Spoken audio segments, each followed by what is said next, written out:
हमारे देश के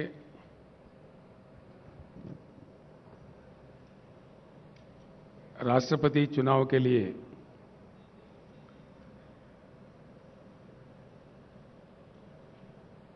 चुने गए सम्मानित नेता माननीय यशवंत सिन्हा जी, मंच पर उपस्थित टीआरएस पार्टी के लोकसभा के नेता श्री नामा नागेश्वरराव जी, राष्ट्रपति चुनाव के लिए कोऑर्डिनेशन कमेटी जो बनी उसकी चेयरमैन भूतपूर्व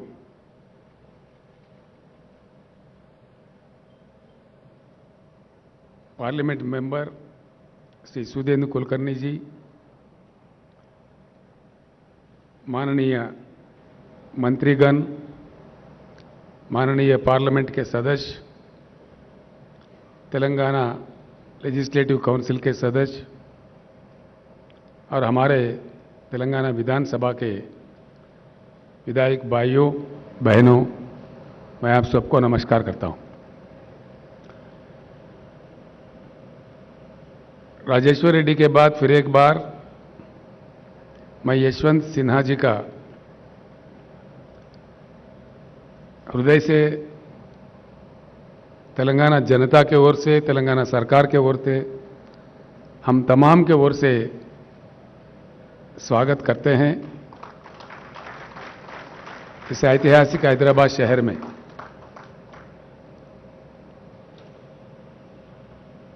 यशवंत सिन्हा जी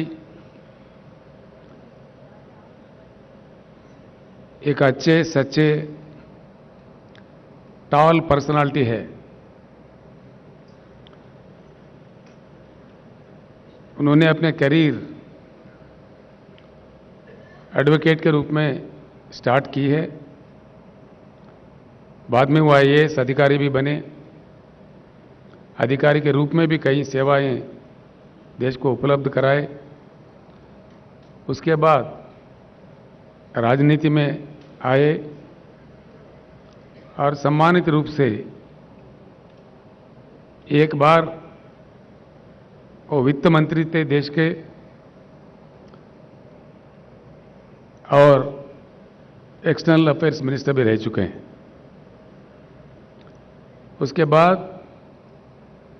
उनके जो इनसाइट्स थे, जो मंत्रालय वो संभाल रहे थे, अंतर्राष्ट्रीय स्तर पर भी पेरिस में उनको पुरस्कार दिया गया, उनको सम्मानित भी किया गया। ऐसे एक नेता को आज स्वागत करने में हम फख्र महसूस करते हैं। आज हम भाग्यशाली है कि एक अच्छे नेता को अच्छे ढंग से हमने राष्ट्रपति पद के लिए चुना है और आज हैदराबाद में जब वो आए, हम बड़ी अच्छी तादाद में उनके स्वागत भी किए हैं। इस चीज को लेकर देश के सारे पार्लियामेंटेरियंस को मैं एक अपील करना चाहूंगा। भारत में हमारे लोकतंत्र है, we have a democracy in practice in India. इससे पहले जब वीवी गिरी साहब राष्ट्रपति चुनाव के लिए लड़ रहे थे, उस समय हिंदुस्तान में एक नारा चला कि भाई आत्म प्रबोध से वोट दीजिए, और उसी के अनुसार वीवी गिरी जी का भी जीत हुआ। यह हमारे देश के इतिहास में है। आज मैं सारे भारत के पार्लियामेंटेरियंस को, जितने भी पार्लियामेंट मेंबर्स हैं, विधायक हैं, जो भी इस चुनाव के लिए, राष्ट्रपति चुनाव के लिए वोट देने के लायक है, उन सारे भाइयों से बहनों से मैं अपील करता हूं, तुलना करके देखिए दोनों कैंडिडेट के बीच में और आपके आत्मा के अनुसार, आत्मा प्रबोध के अनुसार यशवंत सिन्हा जी का तायीद कीजिए।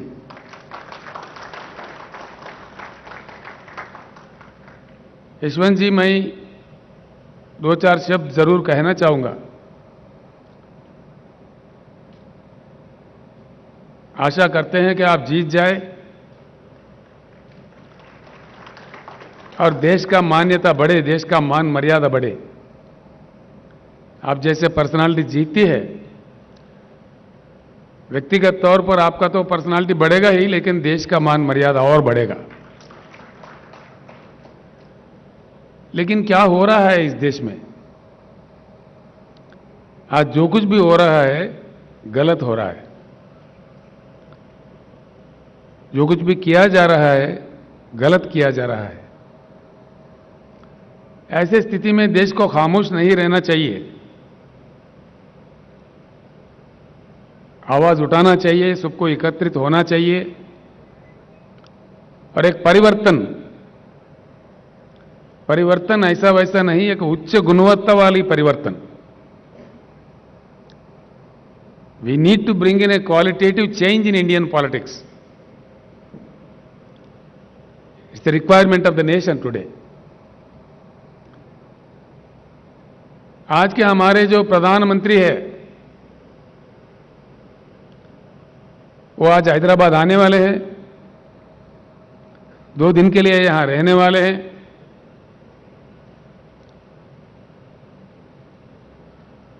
गला फाड़ फाड़ के हमारे खिलाफ बोलने वाले हैं। कोई बात नहीं, लोकतंत्र है, जो जिसके समझ में आए बोले, जो जिसको कहना है कहे। यही हमारा लोकतंत्र का मान्यता है। हम इतना ही कहना चाहेंगे, माननीय प्रधानमंत्री जी, जिस प्रकार से आप विपक्षी दलों के नेताओं पे गला फाड़ फाड़ के गलत आरोप लगाते हैं, उसी प्रकार से जो संबोधित करने वाले हैदराबाद सभा को, उसमें हमारे प्रश्नों का उत्तर दीजिए। ये मांग आज आपसे देश कर रहा है। प्रधानमंत्री जी, जब आप पहली बार चुने गए थे, जनता के साथ कई आश्वासन दिए थे, कई प्रॉमिसेस किए थे। एक भी, कम से कम एक भी आपका किया हुआ वादा पूरा हुआ क्या? हम जानना चाहेंगे तो किया है तो किस वादा आपने पूरा किया? एक भी, कम से कम एक भी टार्च लाइट डाल के भी ढूंढो तो नहीं मिलेगा। ये मैं ही नहीं, सारे देश कह रहा है।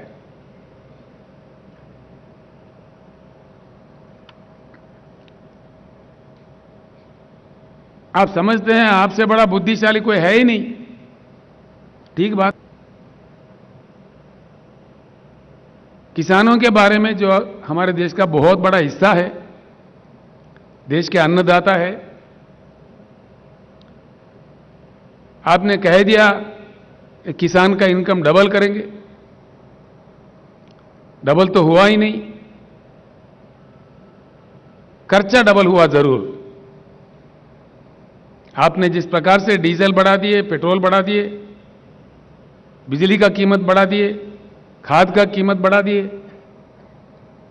उससे इन्वेस्टमेंट डबल जरूर हो गया है। भले ही मैं हैदराबाद से कह रहा हूं कि हिंदुस्तान के हर किसान यह बात जानता है, वो उनका पर्सनल एक्सपीरियंस है। और आपने जिस प्रकार से 3 बिल लाए हैं खेती किसानी को लेकर के, 13 महीने इस देश में किसानों ने आंदोलन किया, आपके सरकार के खिलाफ, आपके नीतियों के खिलाफ। आप किस प्रकार के गंदे गंदे आरोप हमारे अन्नदाताओं पर लगा रहे थे। आपने तो उनको उग्रवादी कह दिया,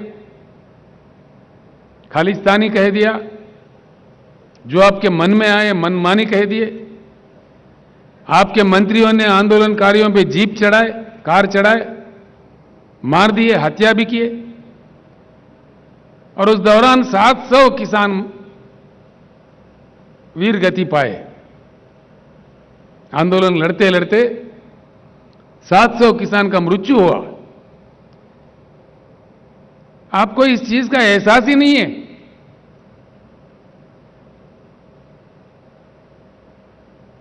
कोई दया नहीं है? क्या ये सच नहीं कि 700 किसान मारे गए? यहां से मैंने ऐलान किया था, यशवंत जी, आंदोलन के दौरान जिन किसान भाइयों ने अपनी जान गंवाई है उनको तो हम लौटा नहीं सकते, लेकिन उन परिवारों के देखभाल के लिए तेलंगाना सरकार की ओर से हमने 3-3 लाख रुपए हर घर में देने का घोषणा किया। और हाल ही में मैंने पंजाब सरकार के सहयोग से चंडीगढ़ तक जाके वहां किसानों के हाथ वो चेक दे दिए। इसके भी हमारे प्रधानमंत्री, हमारे भाजपा के नेता मजाक उड़ा रहे थे, आप तो देते ही नहीं, कम से कम जो देने वाले हैं उनका मजाक भी उड़ाते हैं, ये आपका राज है, ये आपका नीति है। इस प्रकार का सरकार आप चला रहे हैं इस देश में। दोस्तों, ये सोचने की बात है, जिस प्रकार के बातें माननीय प्रधानमंत्री कह रहे थे, माननीय कृषि मंत्री कह रहे थे, भाजपा के वरिष्ठ नेता लोग कह रहे थे, किसानों का जिस प्रकार अपमानित कर रहे थे, आखिरकार हुआ क्या? अगर आप सही थे, अगर आपके बनाए हुए कानून सही थे, आखिर हुआ क्या? सारा देश के सामने आपको सर झुका के किसानों को माफी मांगना पड़ा। आपने माफी मांगा?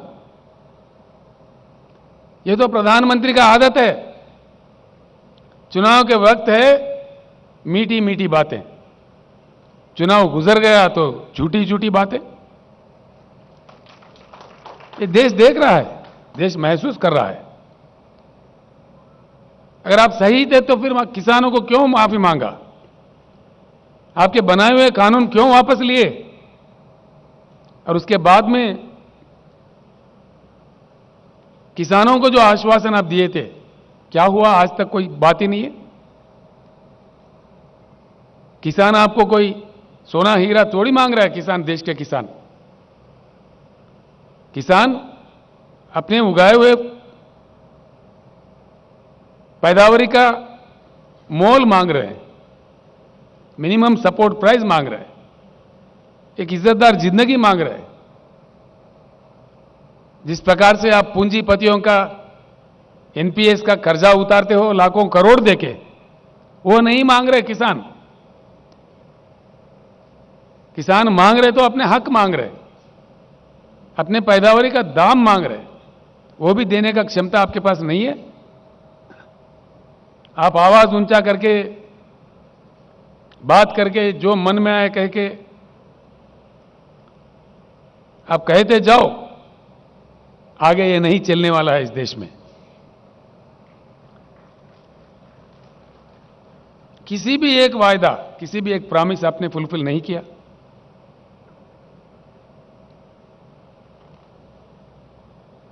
आप जो अपने आप का तारीफ करते हो, हर चीज में देश का मान मर्यादा खत्म होते जा रहा है। आपका तानाशाही दिन ब दिन बढ़ते जा रहा है, जो देश के लिए खतरा है। मैं इसीलिए सबसे हमेशा कहते आ रहा हूं और आगे कहेंगे भी कि राजनीतिक परिवर्तन से इस देश में कुछ बदलने वाला नहीं है, कुछ बदलाव होने वाला भी नहीं है। राजनीतिक परिवर्तन होगा, जरूर होगा, कोई परमानेंट नहीं है। मोदी जी से पहले भी कई प्रधानमंत्री बने। तो जनता जिसको मौका देता है सेवा करने का, करके अपने रोल निभा के चले जाते हैं। मोदी जी, मुझे लगता है कि एक भ्रम में है कि हम ही परमानेंट है। कोई परमानेंट नहीं है, ये अननेचुरल है। इस देश में लोकतंत्र है, इसलिए परिवर्तन कभी भी संभव है, असंभव नहीं है। क्या चला रहे हैं आप? देश में क्या हो रहा है? किस प्रकार का नीतियां अपनाया जा रहा है।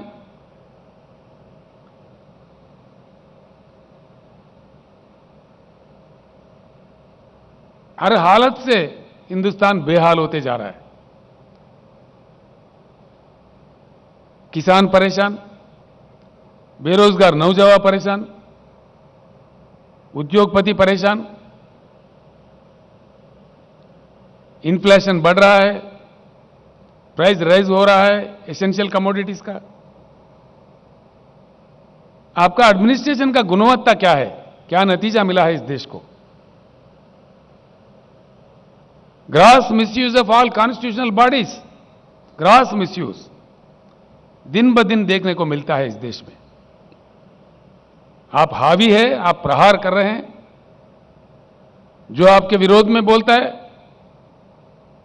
उनको सताया जाता है। लोकतंत्र का खात्मा कर रहे हैं आप, लोकतंत्र का हत्या कर रहे हैं। राज्यों के सरकार को गिराने में आप व्यस्त है। अब तक नौ सरकारें आपने गिराई है, यह आपके रिकॉर्ड में है।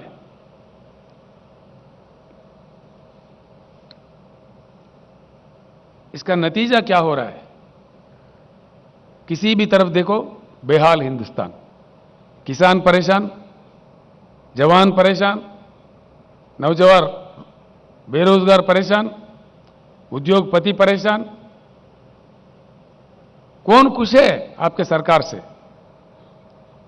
सिवाय आपके भाषणबाजी के, सिवाय आपके झूठे प्रचार के, आपके अखबारी विज्ञापन से कौन खुश है।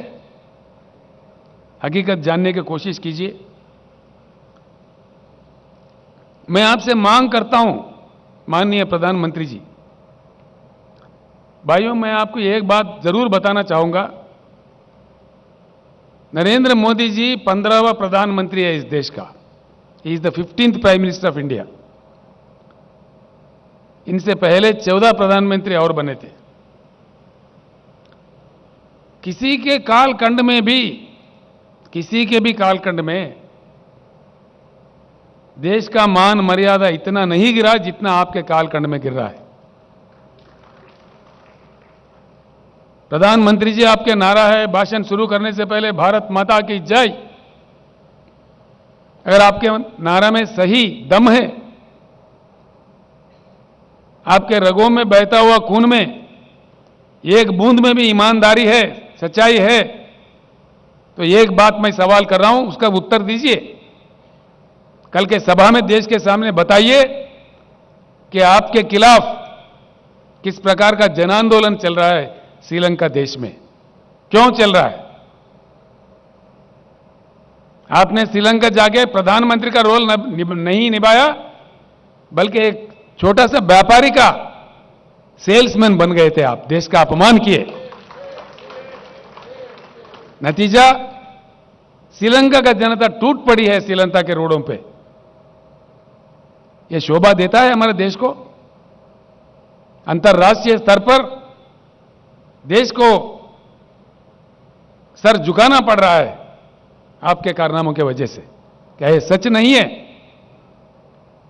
आपके मंत्री लोग, आपके प्रवक्ता लोग, आप खुद भी गला फाड़ फाड़ के बड़े ऊंचे आवाज में बोलते हो, क्यों चुप्पी साधे हुए है श्रीलंका के मामले में। कोई सरकारी प्रवक्ता अपना मुंह क्यों नहीं खोल रहा है, और आप अपने आप में खुद में क्यों नहीं बोल रहे इस बात में, क्यों चुप्पी साधे हुए हो, क्या वजह है इसके। और इससे बड़ी चीज क्या हो सकता है। श्रीलंका पार्लियामेंट कमेटी के सामने श्रीलंका इलेक्ट्रिसिटी बोर्ड के चेयरमैन बयान दिया दुनिया के सामने खुलेआम कि भारत के प्रधानमंत्री के दबाव के कारण हमने ये कॉन्ट्रैक्ट किसी हिंदुस्तानी व्यापारी को दिया। ये क्या देश का इज्जत बढ़ाएगा। किसी भी आपसे पहले आए हुए बने हुए किसी भी प्रधानमंत्री जी के कालखंड में ऐसे आरोप भारत पे नहीं लगे।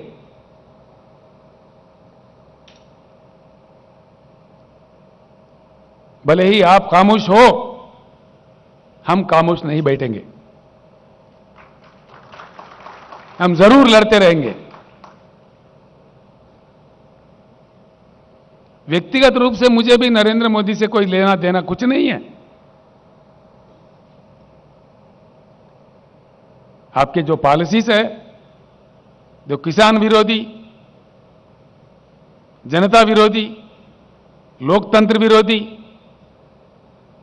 तानाशाही पॉलिसीज जो है, जिस प्रकार का जुल्म, सरकारी संस्थाओं का दुरुपयोग आप कर रहे हैं, उसके विरोध में हम बात करेंगे।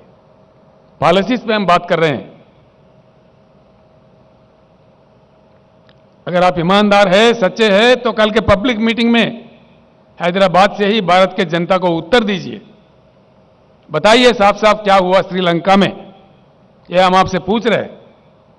वरना हम आपको दोषी मानेंगे, बिल्कुल दोष देंगे आपको।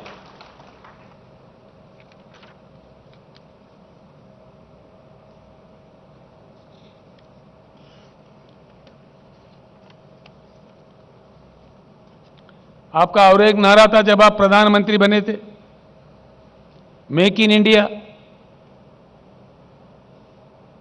मैं पूछ रहा हूं माननीय प्रधानमंत्री जी, कुछ नतीजा मिला इसका? आपके डर से, आपके रवैया से, आपके नीतियों से पूंजीपति अपने निवेश को वापस लेकर देश से भाग रहे हैं। भूतपूर्व केंद्रीय सरकारों के गलत से पहले हमारे देश से बहुत सारा ब्रेन ड्रेन हुआ। अब आपके कालखंड में आज निवेश का ड्रेन हो रहा है। लाखों करोड़ विथड्रा करके विदेशों में जा रहे हैं। मेक इन इंडिया में लोग नहीं आए, मेक इन इंडिया में कुछ नहीं हुआ। ये तो झूठ था, बिल्कुल झूठ, सफेद झूठ। हुआ ही क्या है? कल के भाषण में बताइए क्या हुआ मेक इन इंडिया से? कुछ आया देश में या कुछ गया?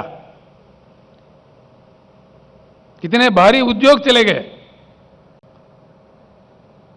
कितने श्रमिक रोडों पे आ रहे हैं आपके गलत नीतियों के कारण से। तुलना कीजिए, अगर आपके पास बुद्धि की कमी है तो सीख सकते हैं। हमारे बगल में हिमालय के उस पार रहने वाले चाइना में क्या हुआ? वहां बातें कम, काम ज्यादा, अच्छा नतीजा। यहां हमारे पास बातें ज्यादा, काम कुछ नहीं, गलत नतीजा। मेक इन इंडिया को लेके चाइना में किस प्रकार का क्रांति आया, कितने उद्योग आया, कितने निवेश आए। माओ साहब के दौर तक चाइना गरीब से गरीब था, उनका जीडीपी हमसे कम था। आज 16 ट्रिलियन इकोनॉमी से, 16 ट्रिलियन डॉलर इकोनॉमी से चाइना है। आपने देश का मजाक उड़ा दिया 5 ट्रिलियन इकोनॉमी का ख्वाब दिखा के। 5 ट्रिलियन ही मजाक था। अपने आप में हासिल होने वाला प्रगति को आपने आपका प्रचार कर लिया 5 ट्रिलियन इकोनॉमी का। खैर ठीक है, वो 5 ट्रिलियन में भी पहुंचेंगे हम लोग। आज कहां पे है हम लोग?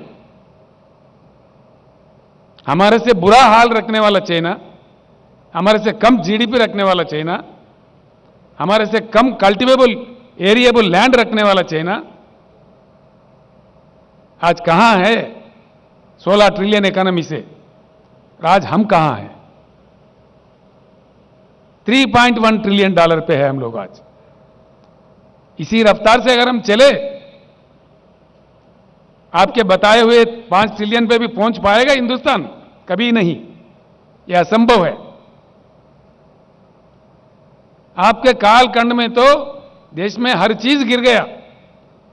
जीडीपी क्रैश, ये मेरा नहीं,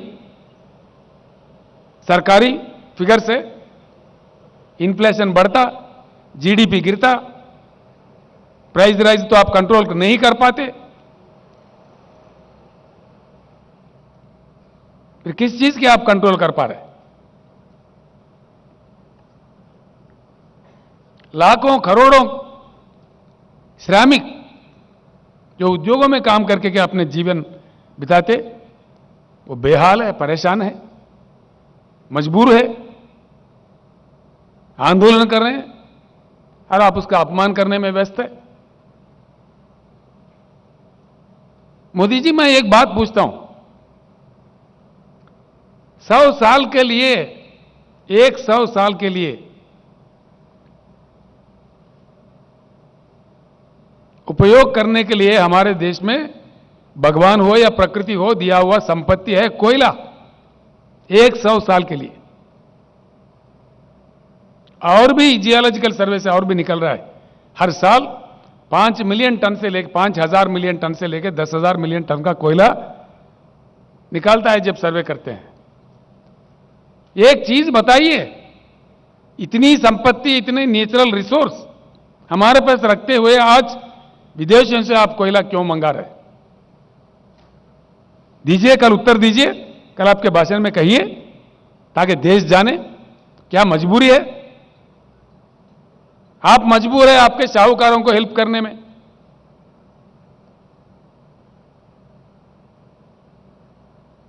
आप तो है मजबूर, राज्यों के सरकार पे दबाव डाल रहे, हुकुम पे हुकुम दिए जा रहे कि 10% इंपोर्टेड कोयला इस्तेमाल करो, वरना तुम्हारे कोल इंडिया से कोल सप्लाई बंद किया जाएगा। ये क्या दादागिरी है, जबरदस्ती है? ये लोकतंत्र का मान मर्यादा है? यशवंत जी, मैं आपके सामने रखना चाह रहा हूं, हमने इनकार कर दिया, आप जो मर्जी कर लो, क्योंकि हमारा एक इतिहास है, कोल इंडिया के अलावा हिंदुस्तान में एक ही राज्य है जिसके पास एक कोयला खाना है, उसका नाम है सिंगरेनी कालरीज। हमने कहा हमारे खुद का कोयला है तो हम क्यों ले? हैरत की बात यह है, हिंदुस्तान का कोयला 4,000 के अंदर एक टन मिलता है। मोदी जी का जो कोयला है 25 से लेकर 30,000 का मिलता है, 4 गुना 5 गुना ज्यादा दाम देके, क्योंकि इनका दोस्त है एक साहूकार, वो इंपोर्ट करता है। इसीलिए मैं आपको टाइटल दे रहा हूं कि आप प्रधानमंत्री का काम नहीं कर रहे हो, आपके साहूकार दोस्तों का सेल्समैन बन के काम कर रहे हो। हां, बिल्कुल।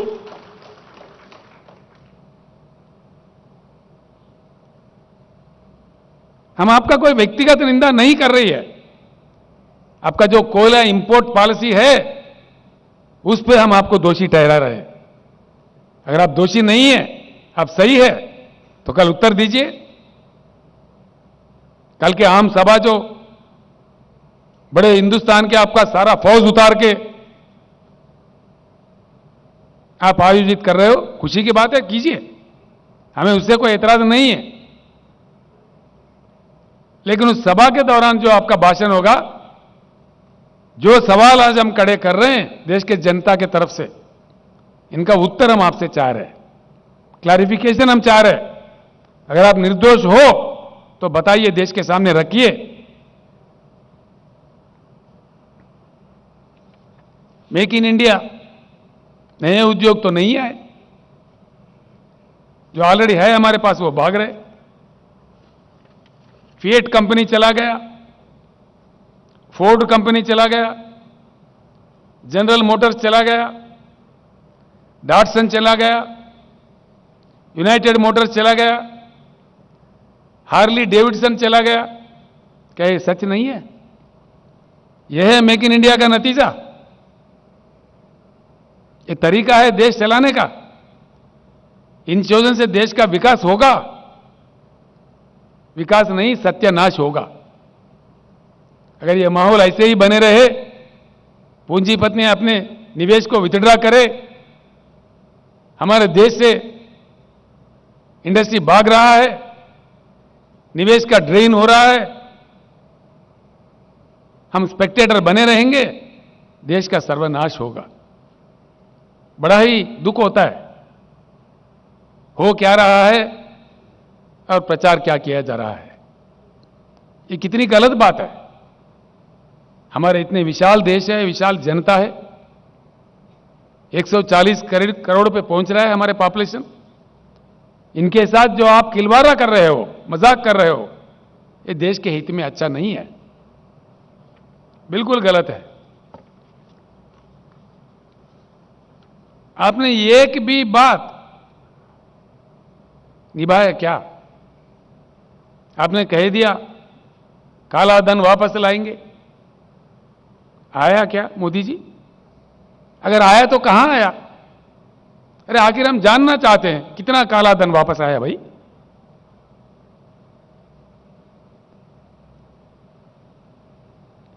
सर झुक जाता है शर्म से।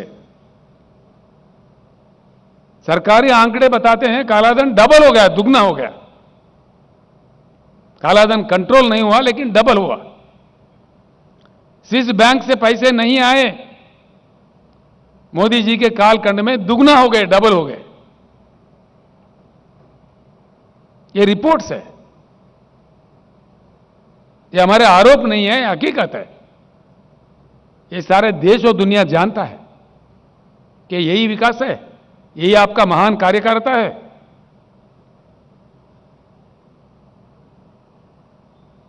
एक भी वादा, कम से कम एक, भाइयों बहनों 2022 तक कोई आदमी, कोई कुटुंब ऐसा नहीं रहेगा कि जिसके पास मकान नहीं हो। दिया?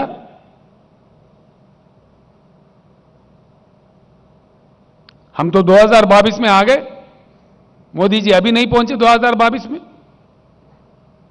बड़ी अजीब बात है।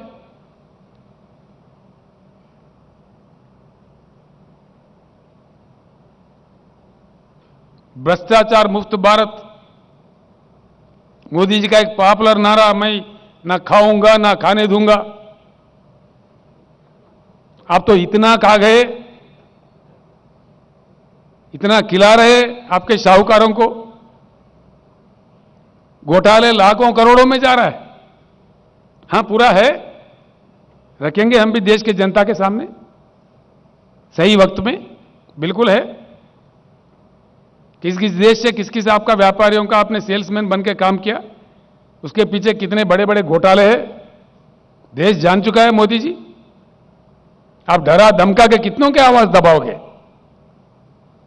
कितनों को रोकोगे? भ्रष्टाचार बढ़ गया देश में, घोटाले बढ़ गए, बैंक के लुटेरे बढ़ गए, एनपीएस का लेवल इस कद में बढ़ा। मोदी जी आपसे पहले नॉन परफॉर्मिंग अकाउंट्स का जो गिनती है वो सिर्फ 4-5 लाख करोड़ में थे। आज एनपीएस का क्या दर है? 20 लाख करोड़। यह है विकास मोदी जी। इस तोहफा दिया अपने देश को, क्या यह भी गलत है? हम जो कह रहे हैं सच कह रहे हैं, आप ही के बताए हुए आंकड़े कह रहे हैं, ये हमारे आंकड़े नहीं है। These figures are not mine. This figure has been given by the Honorable Finance Minister of India as an answer to the question in the Parliament. The rate of NPS in India today is about 18.6 lakh crores. पता नहीं उसके बाद में और कितने बड़े। This is the reply by the Honorable Finance Minister of India. यह आपके गतिशील विकासशील नीतियों का नतीजा है क्या? किस चीज का यह नतीजा है? आपके गलत कारनामों से, गलत उसूलों से, गलत फैसलों से देश का मान मर्यादा गिर रहा है, जीवन प्रमाण गिर रहा है, लोगों में आक्रोश बढ़ रहा है। ये सच है। 15 लाख देंगे, हर किसी के खाते में आ जाएंगे। 15 पैसे नहीं है। लोग इंतजार कर रहे हैं, कभी कह रहे हैं मोदी जी हम तो आपको वोट देते रहेंगे 15 लाख जब तक हमारे खाते में नहीं है। आशा है कि आप देंगे। कभी गा रहे हैं आपके गुणगान।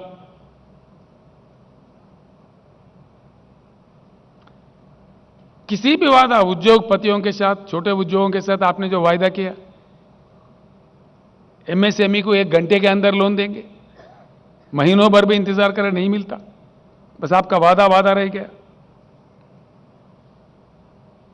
मोदी जी, आप जब रुपया गिर रहा था, जब माननीय मनमोहन सिंह जी प्रधानमंत्री थे, आप अपने गला फाड़ फाड़ के बोल रहे थे। आज रुपये का वैल्यू क्या है, मैं पूछ रहा हूं आपसे, कल उत्तर दीजिए।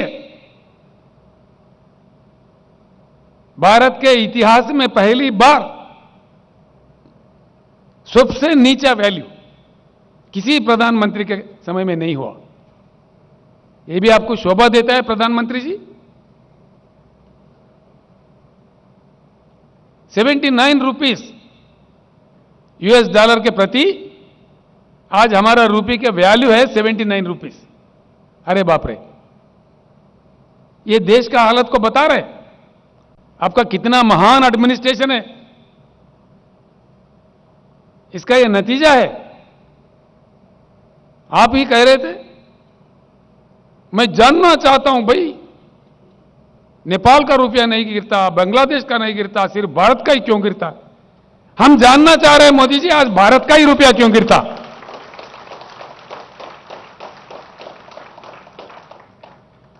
हम भी आज जानना चाह रहे हैं, देश जानना चाह रहे हैं। किसी प्रधानमंत्री के समय में इतना नीचे नहीं गया रुपये वैल्यू जितना आपके समय में जा रहा है। और फिर भी आप बोलते हैं आपका ढोल बजाओ।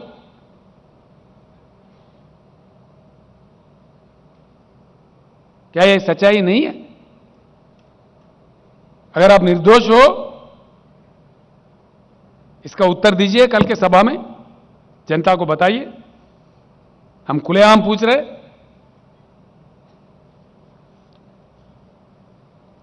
न मकान दिए, न दुकान दिए, न वादा किया गया पैसे दिए, न नौकरी दिए। 2 लाख 2 करोड़ नौकरियां हर साल। अब हैरत की बात यह है, नया तो नहीं मिले, लेकिन जिस कदर आप प्राइवेटाइज कर रहे हैं, एलआईसी जैसे संस्था को भी बेच रहे, नवरत्ना को भी बेच रहे, लोगों को रोड पे लाया जा रहा है। नया तो नहीं मिले, लेकिन है जो मौजूदा है वो भी जा रहे। ये मेरा बात नहीं, सारे देश ये बात जानता है।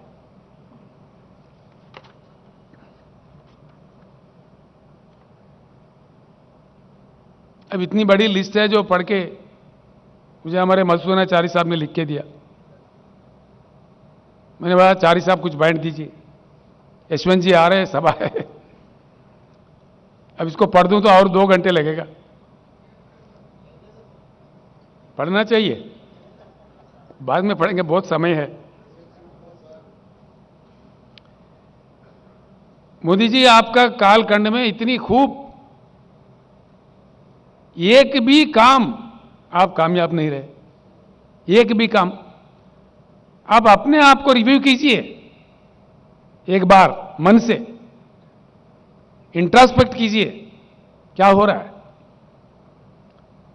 गंगा जी को बहुत पवित्र मानते हैं हम लोग। गंगा जी का पानी पूजा पाठ में हम इस्तेमाल करते हैं। इतनी पवित्रता, इतनी मान्यता।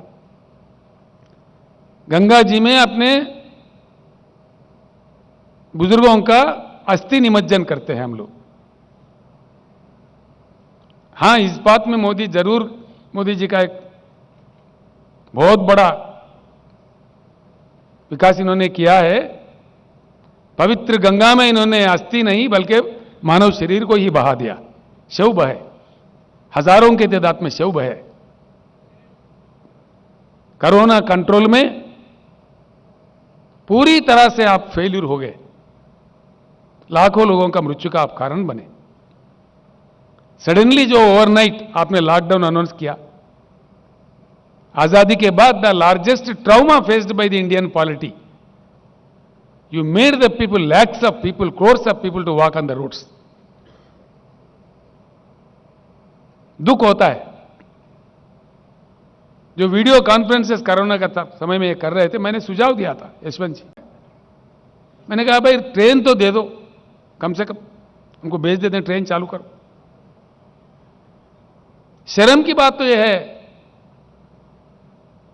उतने गंभीर समस्या जनता फेस कर रही थी, दुखी थी जनता। मोदी जी कहता फ्री ट्रेन नहीं देंगे। यशवंत साहब, आप जिस राज्य से आते हैं वहां का भाई बंधु हमारे पास कई इलाकों में काम करते हैं।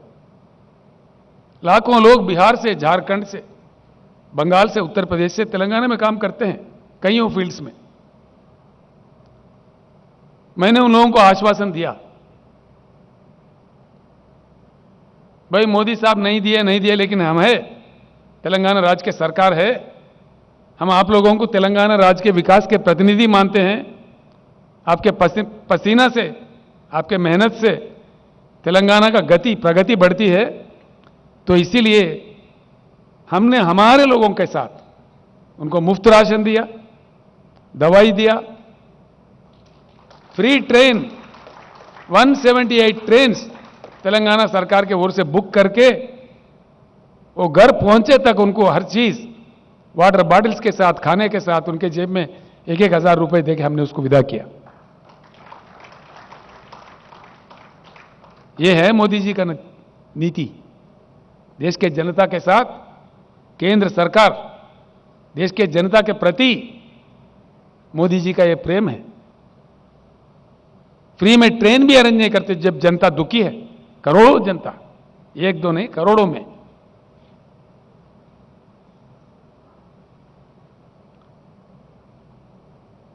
हर चीज, हर पॉलिसी देश को नष्ट कर रहा है।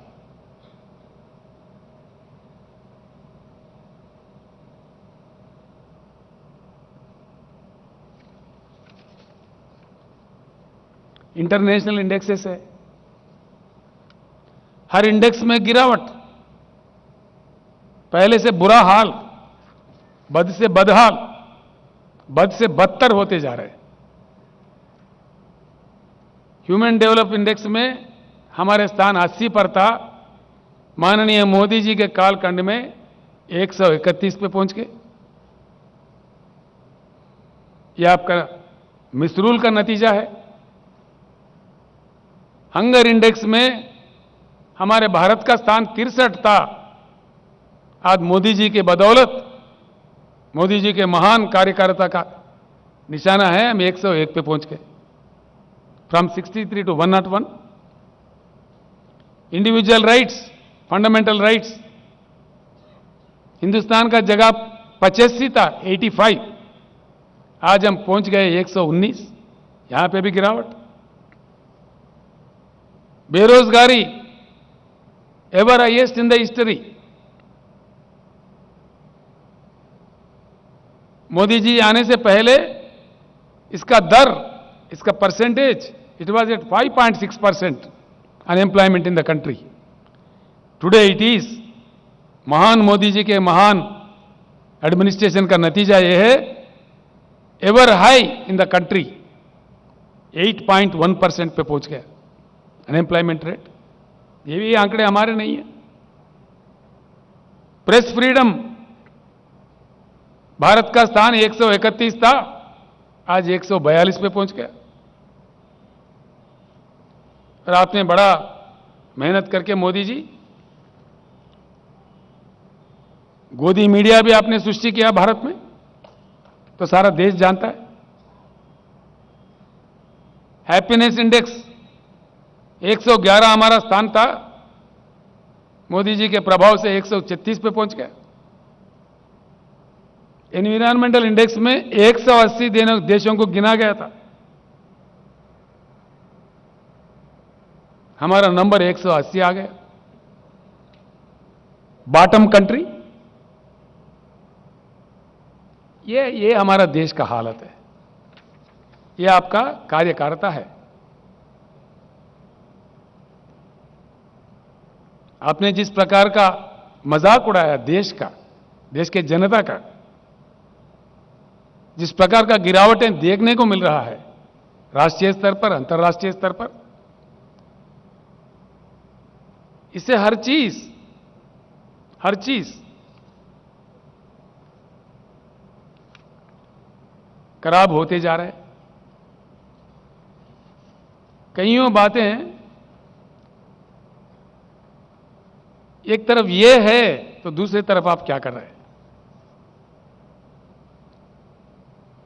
Successfully killing the democracy every day,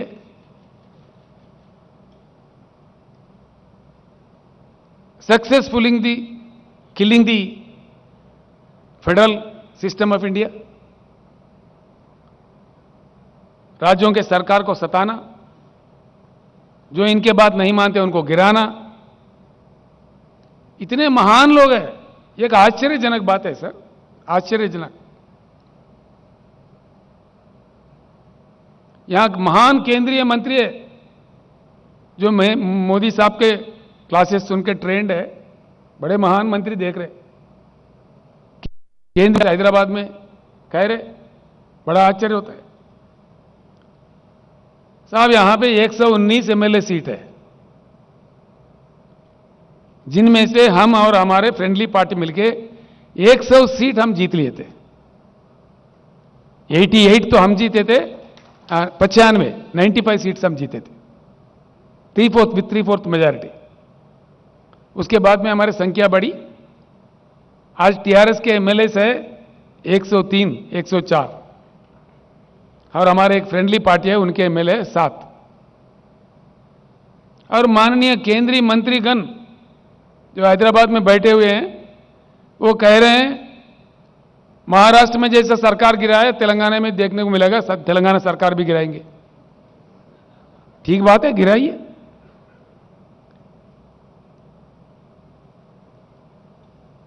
हम भी इंतजार कर रहे हैं उस बात का, ताकि हम फ्री हो जाए, आपको दिल्ली से उतार देंगे।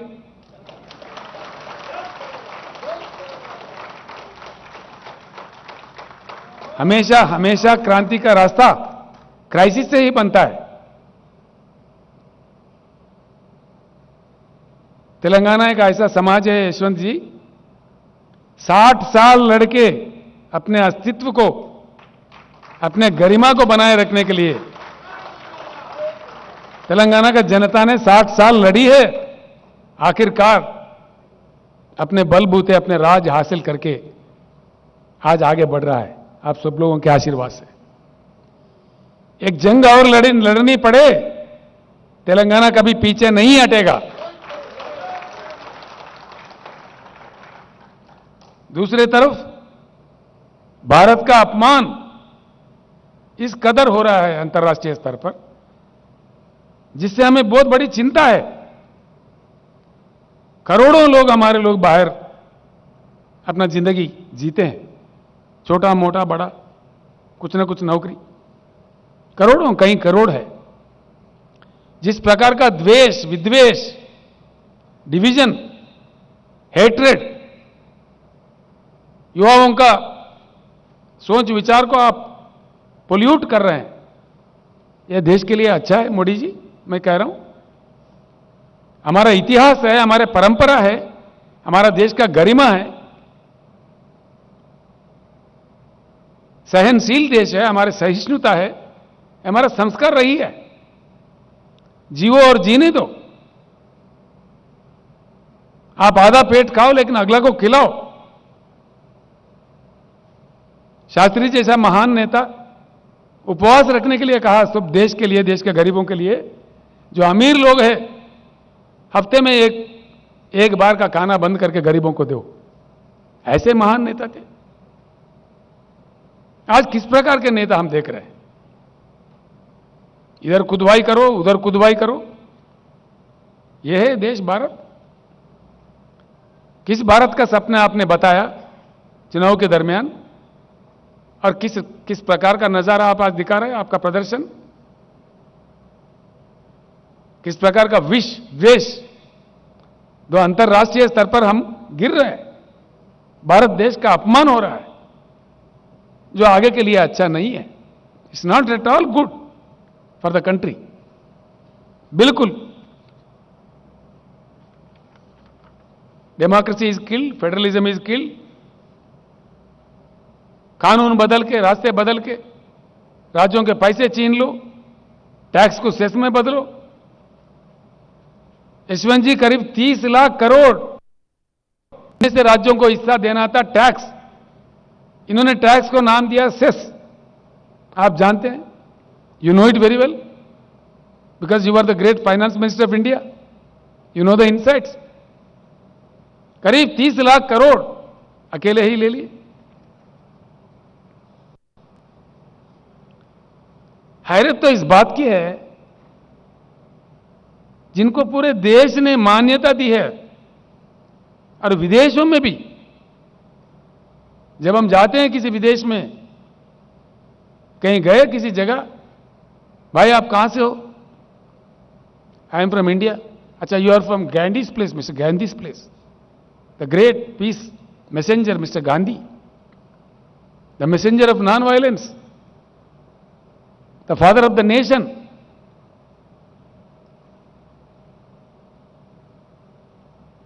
अरे आपका इतना मतलब impatience, father of the nation को भी आप लोग अपमानित करते हो। फादर ऑफ द नेशन, स्वच्छ भारत मिशन में गांधी जी का ऐनक लगाते, गांधी जी के समाज पे आप नाटक करते, प्रदर्शन, और आपके लोग गांधी जी का कितना अपमान करते हैं हर दिन। इस चीज के बारे में क्या मोदी जी आपको मालूमात नहीं है कि आप इतने दुर्बल प्रधानमंत्री हैं, कमजोर प्रधानमंत्री हैं, इनको कंट्रोल नहीं कर पाते? गांधी जी को हमारे देश में हमारे देशवासी अपमानित करे, ये अपने आप को अंतर्राष्ट्रीय स्तर पर सर झुकाने की बात है, भारत के गरिमा को कम करने की बात है। ये भारत के इज्जत को बढ़ावा नहीं देगा। क्या कहेंगे दुनिया हमको, बाहर देशों में क्या कहेंगे लोग हमको? हमारे जिनको हमने जाति पिता जो फादर ऑफ द नेशन कहा, हम खुद उनके अपमान करें तो अंतर्राष्ट्रीय स्तर पर भारत का गरिमा क्या होगा? इतना भी आपके पास इंफॉर्मेशन नहीं है मोदी जी? आप अंदर से उचका रहे हो, बाहर नाटक कर रहे हो, देश जान गए आप क्या है।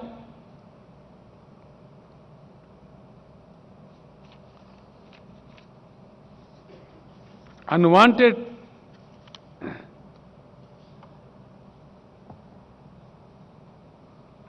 और आपके नीति देखिए, किसी भी प्रधानमंत्री के समय जब सारा दुनिया पार्लियामेंट्री डेमोक्रेसी अडॉप्ट किया है, चुनाव के प्रक्रिया को लेकर चला रहे,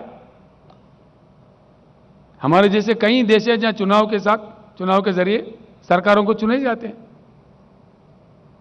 तो किसी भी प्रधानमंत्री कभी भी यह गलती नहीं करे कि दूसरे देशों के चुनाव के संदर्भ में हम दखल अंदाजी ना दे। पता नहीं कौन जीतेगा कौन हारेगा। जब दुनिया के साथ जीना है, हर देश के साथ हमारे संबंध अच्छे रखने पड़ते हैं। It's a dire necessity of the country to keep good relations with all the nations. Modi ji की महानता यह है, उनका बुद्धि देखिए, कुशलता। ये गए ह्यूस्टन में, अमेरिका में, अमेरिका अध्यक्ष का लड़ाई लड़ने गए और कह दिया वहां पे, अब की बार ट्रंप सरकार। अब ट्रंप गया गंगा में, तो भारत कहां जाए? ये नीति है। ये जो काम आपने किया, जान के किया या अनजाने में किया मोदी जी? कोई देश का प्रधानमंत्री ऐसे करेगा कभी भी? आप क्या समझे अमेरिका अध्यक्ष चुनाव को? अहमदाबाद म्युनिसिपल कॉर्पोरेशन इलेक्शन समझा? कोई जिम्मेदारी थी जब आप ये बात कह रहे थे? इतना बड़ा देश का क्या कर रहे थे आप? मजाक उड़ा रहे थे आप। ये हमारे देश के महान प्रधानमंत्री जो गला फाड़ फाड़ के बोलते हैं, धूम धूम मचा देते हैं छोटी छोटी बात पे। बताइए, आपने कहा कि नहीं कहा आपके ह्यूस्टन के सभा में? अगर कहा तो क्यों कहा? मैं तो डिमांड करता हूं, देश से माफी मांगिए आप। हां, बिल्कुल डिमांड करते हैं। जो अपने भारत के गरिमा को कम किया है,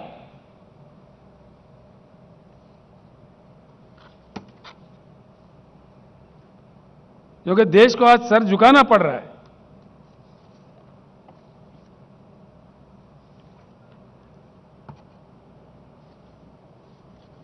आखिर में ही एक बात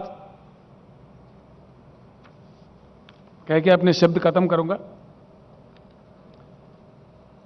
मोदी जी भगवान है ये मान रहे लोग, ठीक बात है। जो कि अच्छे इंसान को इंसान ही बने रहना चाहिए, भगवान कभी बनना नहीं चाहिए। इंसान को ऐसे ख्वाब कब दिखने लगते हैं, अपने अहंकार जब सर पे आ जाता है तभी ऐसे बातें, ऐसे विकृत, एक मनोवैज्ञानिक विकृति है। मोदी जी एक बात का उत्तर दीजिए, जरूर हम मांग करेंगे। What is the greatness of mister Narendra Modi? आपको जनता ने जो मैंडेट दिया 10 साल का 2 बार चुन के, आपने 8वां साल का भी बजट पेश कर दिया, यानी 80% आपका कालखंड का समय खत्म हुआ और आपने बता दिए कि आप में कितनी क्षमता है। You have exhibited your capability and your level of capability, your capability level is,